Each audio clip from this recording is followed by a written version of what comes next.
অপ্রচলিতর পক্ষ থেকে আপনাদের সকলকে স্বাগত। আজকে আমরা উপস্থিত হয়েছি নির্বাচন কমিশনের অফিসের সামনে। এর আগে আমরা জড়ো হয়েছিলাম টি বোর্ডে। তো এসআইআর প্রক্রিয়া আপনারা জানেন আমাদের ওপর নেমে এসছে, সমগ্র বাংলার মানুষের সামনে এটা একটা ভয়ঙ্কর বিপদসম। তো এই পরিস্থিতিতে দাঁড়িয়ে সারা বাংলা বিচারাধীন ভোটার মঞ্চ, এই মঞ্চের তরফ থেকে আজকে একটি মিছিল এবং ডেপুটেশনের আয়োজন হয়েছে।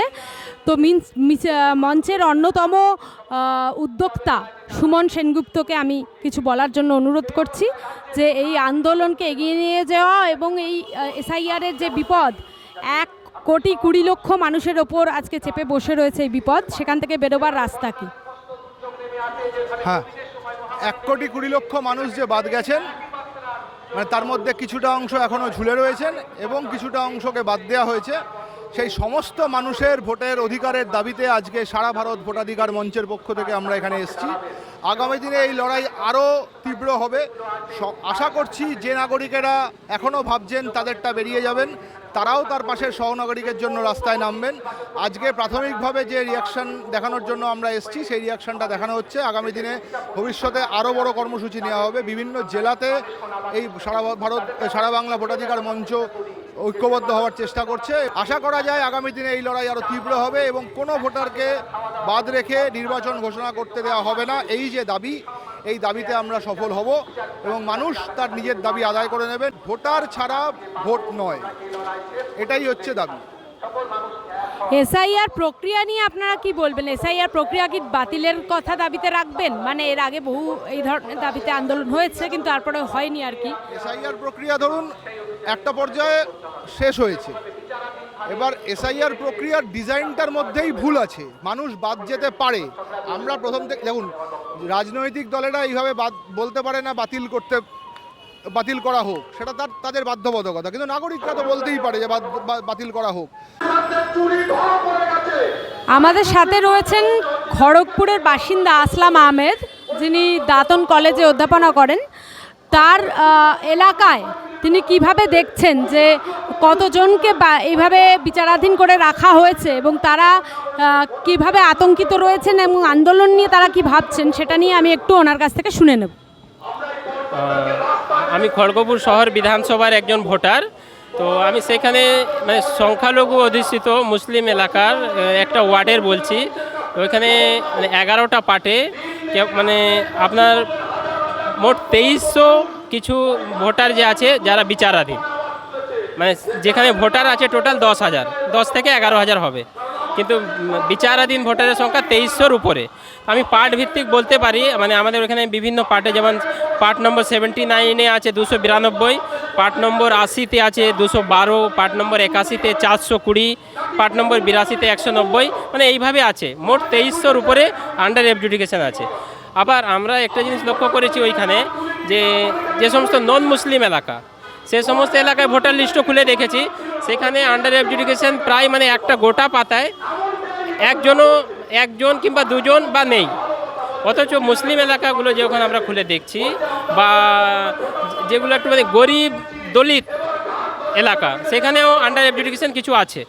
কিন্তু সব থেকে বেশি যেমন হচ্ছে যেন নির্বাচন কমিশন ইন্টেনশনালি মানে একটা সম্প্রদায়কে টার্গেট করে এটা করেছে। আপনাদের এলাকায় যে চরিত্রটা দেখছেন, মানে টার্গেট করে বাদ দেওয়া হয়েছে সংখ্যালঘু মানুষকে, আবার অন্যান্য এলাকায় আমরা দেখছি যেমন বর্ডারের কাছাকাছি উদ্বাস্তু অঞ্চলগুলোতে প্রচুর পরিমাণে মতুয়া দলিত অংশকে বাদ দেওয়া হয়েছে।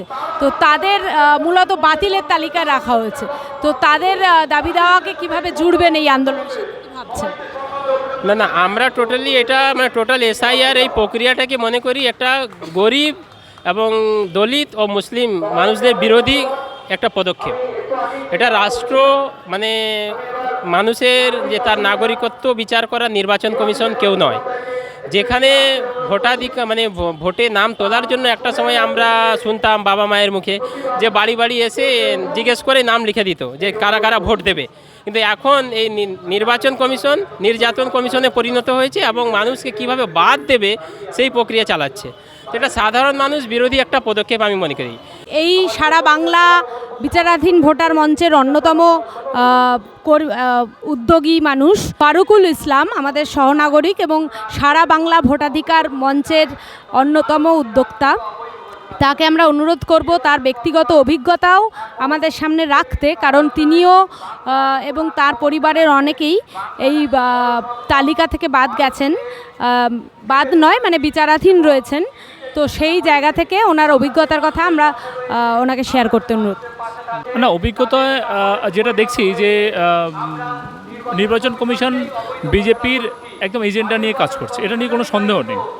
কিন্তু তার যে কিছু নির্লজ্জ বহিঃপ্রকাশ আছে সেটা দেখতে গিয়ে আমরা একটু হয়রান হয়ে যাই। একদম মুসলিম এলাকাগুলোতে বিচারাধীন ভোটারের সংখ্যা মানে ভীষণ ভীষণ রকম বেশি, প্রায় কখনো 40-50% উপরে, কখনো 60% উপরে। এবং এদের আরেকটা টিম কাজ করছে যারা বৈধ ভোটারকে বেনাগরিক করার মানে অবৈধ ঘোষণা করার জন্য একটা টিম তৈরি করেছে এবং এই নির্বাচন কমিশন এই টিমটার সঙ্গে আছে, তাদের হয়ে ফেভারে কাজ করছে। এক হচ্ছে যে আগে একটা লিমিটেশন ছিল যে একজন কতজন নাগরিকের নামে ভোটার এই ফর্ম 7 জমা করতে পারবে, কিন্তু এখন সেই সীমা প্রায় তুলে দিয়েছে, একজন প্রায় 100 জনকে করতে পারে এবং সেইটা কোনো রকম তদন্ত ছাড়াই, কোনো ভেরিফিকেশান ছাড়াই সেটাকে অ্যাকসেপ্ট করা হচ্ছে। এটা নির্বাচন কমিশন নতুন ঘোষণায় সেটা করেছে এবং সেইটার সুবিধা নিতে গিয়ে বিজেপি তার একটা টিমকে নামিয়েছে, যে টিম খুব অর্গানাইজড ওয়েতে, খুব প্ল্যান্ড ওয়েতে এই ফর্ম 7 জমা করছে।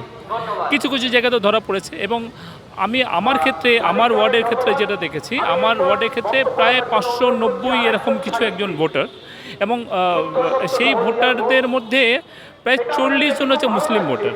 এবং মজার কথা হচ্ছে এই 40 জন মুসলিম ভোটারের নামেই বেছে বেছে ফর্ম 7 জমা করেছে। সুতরাং এদের যে এজেন্ডা, এদের যে এই নির্লজ্জতা এখানে প্রকাশ মানে যথেষ্ট উঠে আসে। এবং এই 40 জন কিন্তু বহুজন আছে যারা প্রায় 200 বছরের বেশি এখানে আছেন, অনেকে আছেন যারা পঙ্গু, উঠতে পারেন না, তাদের আবার ভেরিফিকেশানে প্রশ্ন আসলে, আবার হিয়ারিং আসলে তাদের জন্য সমস্যা হবে এবং সবগুলোকে বেছে বেছে করেছে। তো এই নির্লজ্জ পরিপ্রকাশটা আছে, এটা যেটা আমরা দেখেছি। সুতরাং আর কি বলতে পারি এদের নামে। যিনি ফর্ম 7 এইভাবে জমা করেছেন টার্গেট করে, তিনি কি আপনার মনে হয় কোনো শাসক দলের বা বিজেপির এজেন্ডাকেই লাগু করবার জন্য বা তাদের অ্যাক্টিভ কর্মী হিসেবেই কাজ করছেন? একদম, এটা প্রমাণিত। আমরা তার ফেসবুক পোস্টে গিয়ে দেখেছি তিনি বিজেপির কর্মী এবং আমরা পার্সোনালিও তাকে চিনি যে তিনি বিজেপির কর্মী। এলাকার সমস্ত লোকই দাবি করে যে তিনি বিজেপির কর্মী, কিন্তু বিজেপি এখন তার পাশ থেকে সরে গেছে, বলছে যে না, আমরা বিজেপির সমর্থক হতে পারে, উনি কোনো কর্মী নন। এটা হচ্ছে বিজেপির দাবি এবং উনি বলছেন যে আমি নিজে এটা করিনি, কেউ আমাকে দিয়ে করিয়েছে বা আমার নামে কীভাবে হয়েছে আমি নিজেও জানি না। তিনি এটাকে অস্বীকার করছেন, কারণ এই নির্লজ্জ একটা জায়গাতে সে আর কী বা করতে পারে। কিন্তু আমরা তার নামে এফআইআর করেছি, পুলিশ তদন্ত শুরু করেছে, পুলিশ পজিটিভলি কাজ করছে আর কি। এর আগে দেখেছি ইলেকশন কমিশন এই গোটা প্রক্রিয়ার ব্যাপারে তো এই এজেন্ডাকে লাগু করার ক্ষেত্রে একেবারেই শাসক দলের হয়ে কাজ করছে। একই সাথে সুপ্রিম কোর্টে যে মামলাগুলো হচ্ছে সেখানেও কিন্তু কোনো সুরাহা পাওয়া যাচ্ছে না। এখন সুপ্রিম কোর্ট এটাকে আইনজীবীদের, বিচারকদের আওতায় দিয়ে দিয়েছে। আপনার কি মনে হয় এর মধ্যে দিয়ে বিচার প্রক্রিয়া হবে? কারণ এই বিচার ব্যবস্থাকেও যে বিজেপি কন্ট্রোল করছে এবং তার এই বিচারপতি নিয়োগের পদ্ধতিতেই মধ্যে তারা যে সংস্কার এনেছে, এটা তো পরিষ্কার। এটা বিজেপি সরকার তার নিজের মতো করে সুপ্রিম কোর্টকেও সাজাতে চাইছে। সো এখানে আর কি বলার আছে, তারা তো করবেই, তাদের তো একটা বাধ্যবাধকতা আছে, সে বিজেপির হয়ে কাজ করবে। এরকম 60 লক্ষ মানুষ বিচারাধীন রয়েছেন, তেমনি বহু মানুষ এবং বিশেষ করে উদ্বাস্তু মতুয়া অংশের মানুষ তারা বাতিল হয়েছেন, মানে মৃত এবং স্থানান্তরিত বাদ দিয়ে। তো সেই বাতিল হওয়া মানুষের দাবি সামনে রাখার ক্ষেত্রে কি ভাবছেন? দেখুন, এই ব্যাপারে আসামের ক্ষেত্রে যা ঘটেছে যে মুসলিম ভোটার বাদ দেওয়া হবে, এইটা করতে গিয়ে দেখা গেছে হিন্দু ভোটারই বেশি, বাঙালি ভোটারই বেশি বাদ গেছে এবং এক্ষেত্রেও কিন্তু সেটাই দেখা যাচ্ছে।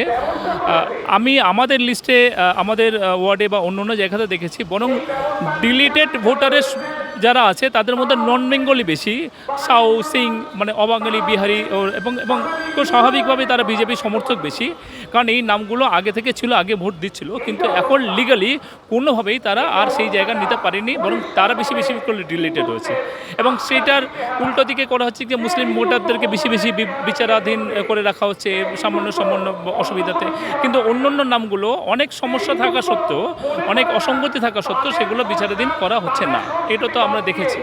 আর মতুয়াদের ক্ষেত্রে একই হচ্ছে, মতুয়াদের যেভাবে একটা ভুল বুঝিয়ে রাখা হয়েছিল যে তোমাদের কিছু হবে না, সিএ করলে হয়ে যাবে, এটা করলে না করলে হয়ে যাবে, কিন্তু সেটা তো আসলে হচ্ছে না। এবং এই বিক্ষোভটা তাদের মধ্যে বেশি বেশি করে দেখা দিচ্ছে, তারাই আজকে বেশি বিক্ষুব্ধ হয়ে যাচ্ছেন, তারা রাস্তায় নামছেন যে তাদের বেনাগরিক করার চেষ্টা করা হচ্ছে। আন্দোলনের ক্ষেত্রে এর পরবর্তী ধাপ কি আপনার কি মনে হয়? এই মঞ্চ থেকে যে আন্দোলন আজকে শুরু করা হলো, এটার পরবর্তী ধাপ কি হচ্ছে? দেখুন, আন্দোলনের ভবিষ্যৎ কী হবে সেটা আমরা খুব একটা নিশ্চিত নই, কিন্তু আন্দোলনটা চালিয়ে যেতে হবে। হ্যাঁ, আমরা অন্তত এই অন্যায়ের পক্ষে নই, অন্যায়ের বিরোধিতা যে আমরা কেউ করছে এইটা অন্তত একটা ডকুমেন্টেন্স, এটা ইতিহাস থেকে যাবে যে কেউ তো বিরোধিতা করেছিল। এবং এই আন্দোলনগুলোর সাফল্য শুধু এখানেই, হ্যাঁ, সফল মানেই যে কিছু একটা হবে, পজিটিভ নাও হতে পারে, কিন্তু বিরোধিতা হয়েছিল, এইটা যেন আগামী প্রজন্ম জানে যে বিরোধিতা করা হয়েছিল, বাস এইটুকুই।